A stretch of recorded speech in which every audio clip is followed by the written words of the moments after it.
Welcome. इस explainer में हम एक ऐसी मेडिकल मिस्ट्री को सॉल्व करने वाले हैं जो आजकल हर दूसरे इंसान की कहानी बन चुकी है। आखिर ऐसा क्यों होता है कि एक बेहतर और हेल्दी लाइफस्टाइल जीने के बाद भी हम लगातार थकान महसूस करते हैं? ऐसा लगता है ना जैसे बॉडी की बैटरी पूरी तरह ड्रेन हो चुकी है। तो चलिए सीधे इस मिस्ट्री के अंदर चलते हैं।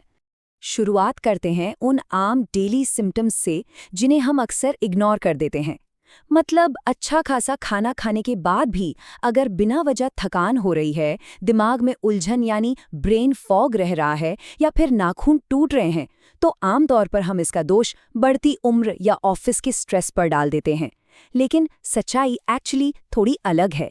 इस अनएक्सप्लेन्ड थकान का असली कारण वहाँ छिपा हो सकता है जहाँ हमारी नज़र ही नहीं जाती। ये हमारे खेतों की मिट्टी में हो सकता है, या हमारी आंतों में यानी गट में, या शायद उस डेली मल्टीविटामिन की गोली में जिसे हम इतने भरोसे के साथ खा रहे हैं। आज हम लिटरली ग्लोबल एग्रीकल्चर से लेकर अपने खुद के डाइजेस्टिव ट्रैक्ट के अंदर तक झांक कर देखेंगे ताकि इस असली मुजरिम को पकड़ा जा सके। इस प्रॉब्लम के मैक्रो लेवल को समझने के लिए जरा इंडिया के इस डेटा पर नजर डालिए। आज हमारा देश 357.7 million turns food grains produce कर रहा है। ये एक मैसिव हिस्टोरिक रिकॉर्ड है। खाने की लिटरली कोई कमी नहीं है। फिर भी एक चौंकाने वाला आंकड़ा ये है कि यहाँ 35.5% बच्चों की फिजिकल ग्रोथ रुकी हुई है, यानी वो स्टंटेड हैं। सोचिए, इतना सारा अनाज होने के बाद भी इतने बच्चे कुपोषण का शिकार क्यों हैं? इस स्लाइड पर जो ICIR की रिसर्च है ना, वो बहुत इंपॉर्टेंट है। ये प्रैक्टिकली प्रूव करती है कि सिर्फ पेट भरने के लिए कैलोरीज का मिलना और बॉडी को ज़रूरी न्यूट्रिएंट्स मिलना, ये दोनों बिल्कुल अलग बातें हैं। फूड सिक्योरिटी का मतलब अब सिर्फ कैलोरीज गिनना नहीं बचा है, हमें उस खाने की न्यूट्रिशनल क्वालिटी पर ध्यान देना ही पड़ेगा। यहाँ से एक बड़ा ही डेंजरस डोमिनो इफेक्ट शुरू होता है। इसे जियोजेनिक फैक्टर कहते हैं। सिंपल शब्दों में कहें तो अगर मिट्टी में ही जिंक जैसे एसेंशियल मिनरल्स नहीं बचे हैं, तो वो फसलों में जैसे गेहूं या चावल में कैसे आएंगे? और जब वही न्यूट्रिएंट पुअर फसलें हमारी थाली में आती हैं, तो उसका डायरेक्ट रिजल्ट होता है इंसानों में कुपोषण और डेवलपमेंटल इम्पेयरमेंट्स। मतलब मिट्टी बीमार तो फसल बीमार और फिर हम बीमार। खैर, मिट्टी की बात तो हो गई। अब मिट्टी से निकलकर अपने अगले सस्पेक्ट की तरफ आते हैं, हमारा खुद का शरीर। एक कंडीशन होती है जिसे मैलअब्जॉर्प्शन सिंड्रोम कहते हैं। इमेजिन कीजिए, एक इंसान पोषक तत्वों से भरा हेल्दी खाना खा रहा है, लेकिन उसका पाचन तंत्र, खासकर उसकी छोटी आंत, डैमेज होने की वजह से उन न्यूट्रिएंट्स को एब्जॉर्ब ही नहीं कर पा रही। सबसे क्रूशियल पॉइंट यही है कि एक न्यूट्रिएंट डेंस मील खाना प्रोसेस का सिर्फ पहला स्टेप है। डाइजेशन उस खाने को छोटे टुकड़ों में तोड़ता है, राइट? लेकिन उसके बाद आता है असली स्टेप, एब्जॉर्प्शन, जहां वो लिक्विफाइड न्यूट्रिएंट्स हमारे खून में मिलते हैं। अगर आंतों की अंदरूनी लाइनिंग डैमेज्ड है, तो ये वाइटल एब्जॉर्प्शन कंप्लीटली फेल हो जाता है। अब चाहे जितना हेल्दी खा लें, बॉडी तक वो पहुंच ही नहीं रहा। तो आखिर ये डैमेज किस वजह से होता है? इसके पीछे सीलियाक डिजीज या क्रोन्स डिजीज जैसी इन्फ्लेमेटरी बाउल डिजीजेज हो सकती हैं, या हो सकता है कि हमारा पैनक्रियाज जरूरी डाइजेस्टिव एंजाइम्स ही प्रोड्यूस नहीं कर रहा। लिवर, गॉल ब्लैडर की डिजीजेज या यहाँ तक कि लैक्टोज इंटॉलरेंस भी कॉजेज हो सकते हैं। ये सब ऐसे हिडन विलन्स हैं जो अंदर ही अंदर चुपचाप हमारी बॉडी को माइक्रोन्यूट्रिएंट्स से स्टार्व कर रहे होते हैं। हमारी बॉडी लिटरली बहुत स्मार्ट होती है। इन फिजिकल सिम्टम्स को ना अपनी कार के डैशबोर्ड पर चमकती हुई वार्निंग लाइट्स की तरह सोचिए। हर एक लाइट डाइट में किसी खास कमी की तरफ पॉइंट करती है। जैसे अगर रात में देखने में प्रॉब्लम है, तो ये विटामिन ए की कमी है। चोट का बहुत स्लोली ठीक होना विटामिन सी और जिंक की वार्निंग लाइट है। मसल्स में क्रैम्प्स आना या झिंझनी होना मैग्नीशियम और कैल्शियम की कमी दर्शाता है।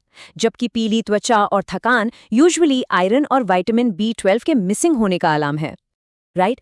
तो अब जब हमने इन सस्पेक्ट्स की पहचान कर ही ली है, एक मिट्टी में न्यूट्रिएंट्स की कमी और दूसरा बॉडी में माल अब्जॉर्प्शन, तो अब वक्त है ये देखने का कि मेडिकल एक्सपर्ट्स आखिर इस पूरी चेन ऑफ डिफिशिएंसीज को ठीक करने का क्या सॉल्यूशन देते हैं। सॉल्यूशंस को समझने के लिए पहले इन विटामिन्स के दो टाइप्स समझना बहुत जरूरी है। एक होते हैं वाटर सॉल्युबल विटामिन्स जैसे B कॉम्प्लेक्स और विटामिन C। इनका रूल सिंपल है, अगर एक्स्ट्रा ले लिया तो बॉडी इन्हें एक्सपेल कर देती है। पर दूसरे होते हैं फैट सॉल्युबल विटामिन्स जैसे A, D, E और K। इनकी एक्स्ट्रा मात्रा बॉडी बाहर नहीं निकालती, बल्कि ये लिवर और फैट टिश्यूज में स्टोर हो जाते हैं। ये डिफरेंस याद रखना जरूरी है क्योंकि यही तय करता है कि इनकी कमी को सेफली कैसे पूरा किया जाए। हार्वर्ड हेल्थ ने एक बहुत बढ़िया अप्रोच पर फोकस किया है, फूड इज मेडिसिन। उनका कहना है कि रोजमर्रा के खाने में ही वो एग्जैक्ट एलिमेंट्स होते हैं जो हमारे ब्रेन फॉग को ठीक कर सकते हैं या कमजोर नाखूनों को हील कर सकते हैं। B12 के लिए फोर्टिफाइड सीरियल्स और अंडे हैं, विटामिन C के लिए नींबू या स्ट्रॉबेरीज हैं और मैग्नीशियम के लिए पालक बेस्ट है। फूड बेसिकली एक मेडिसिन का ही काम करता है। लेकिन क्या हो जब सिर्फ आम खाना काफी ना हो? यहीं से सप्लीमेंट्स और डेली मल्टीविटामिन्स के रोल पर हमारी डिबेट शुरू होती है। अगर हम इस पीयर रिव्यूड रिसर्च को देखें तो क्लियर होता है कि सही और टारगेटेड सप्लीमेंटेशन सच में डेफिशिएंसीज को करेक्ट कर सकती है।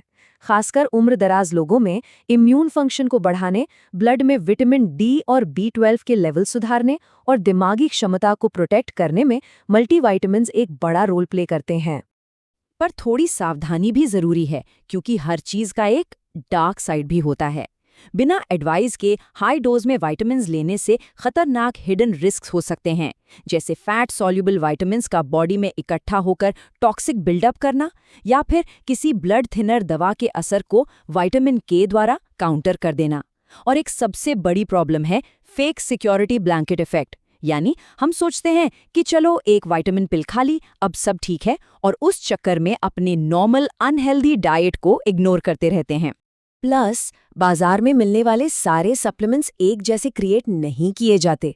बायो अवेलेबिलिटी एक बहुत बड़ा फैक्टर है। बेसिकली इसका मतलब है कि हमारा शरीर उस न्यूट्रिएंट को कितनी आसानी से यूज कर सकता है।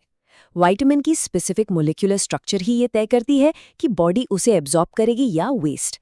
एग्जाम्पल के लिए विटामिन B12 का जो मिथाइल कोबैलेमिन फॉर्म होता है, उसे बॉडी दूसरे फॉर्म्स के कंपैरिजन में कहीं ज्यादा अच्छे से एब्जॉर्ब करती है।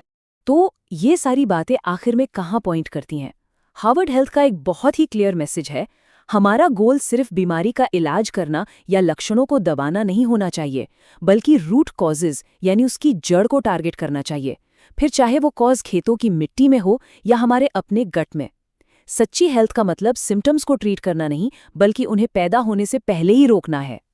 तो इस एक्सप्लेनर के एंड में हम सबके सामने एक बहुत इंटरेस्टिंग चैलेंज आता है। अगली बार जब कोई डिनर प्लेट सामने आए तो हम उसे सिर्फ कैलोरीज की तरह नहीं, बल्कि एक कॉम्प्लेक्स सिस्टमिक मेडिसिन की तरह देखें। क्या पता बिना वजह होने वाली इस थकान का असली प्रिस्क्रिप्शन किसी पिल में नहीं, बल्कि उसी थाली में छिपा हो। इसे जरूर सोचिएगा। आज के इस सफर में जुड़ने के लिए बहुत बहुत शुक्रिया।